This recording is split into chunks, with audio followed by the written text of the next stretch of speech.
Let me just explain in 2 minutes the Ukraine war. This is not an attack by Putin on Ukraine in the way that we are told every day. This started in 1990, February 9th, 1990. James Baker III, our Secretary of State, said to Mikhail Gorbachev, NATO will not move 1 inch eastward if you agree to German unification, basically ending World War II. And Gorbachev said that's very important. Yes, NATO doesn't move, and we agreed to German unification. The U.S. then cheated on this, already starting in 1994, when Clinton signed off on basically a plan to expand NATO all the way to Ukraine. This is when the so-called neocons took power, and Clinton was the first agent of this. And the expansion of NATO started in 1999 with Poland, Hungary, and Czech Republic. In 2002, the United States unilaterally walked out of the anti-ballistic missile treaty. This was probably the most decisive event, never discussed in this context. But what it did was trigger the U.S. putting in missile systems in Eastern Europe that Russia views as a dire, direct threat to national security by making possible a decapitation strike of missiles that are a few minutes away from Moscow. And we put in 2 Aegis missile systems. We say it's defense. Russia says, how do we know it's not Tomahawk nuclear-tipped missiles in your silos? In 2004-05, we engaged in a soft regime change operation in Ukraine, the so-called First Color Revolution.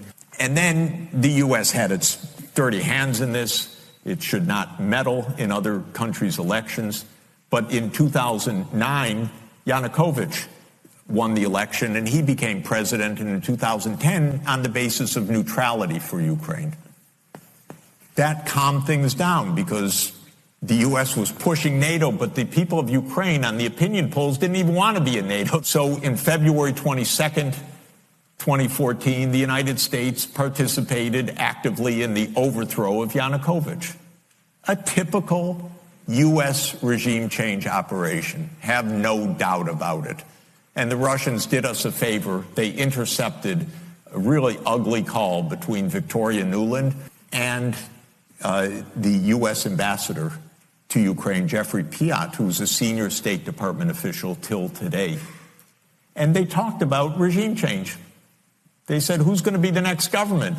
The U.S. then said, okay, now NATO's really going to enlarge. And Putin kept saying, stop. You promised no NATO enlargement. The U.S. kept rejecting the basic idea, don't expand NATO to Russia's border in a context where we're putting in goddamn missile systems after breaking a treaty. 2019, we walked out of the Intermediate Nuclear Force Treaty. On December 15, 2021, Putin put on the table a draft Russia-U.S. security agreement. You can find it online. The basis of it is no NATO enlargement. They turned down the negotiations. Then the special military operation started. And 5 days later, Zelensky says, okay, neutrality. And then the Turks said, we'll mediate this. They reached an agreement with a few odds and ends. And then the United States and Britain said, no way. You guys fight on. We got your back. We don't have your front. You're all going to die. But we got your back as we kept pushing them into the front lines. That's 600,000 deaths now of Ukrainians since Boris Johnson flew to Kyiv to tell them to be brave. We have to understand we're not dealing with, as we're told every day, with this madman like Hitler coming at us and violating this and violating that, and he's going to take over Europe. This is complete bogus, fake history that is a purely PR narrative of the U.S. government, and it doesn't stand up at all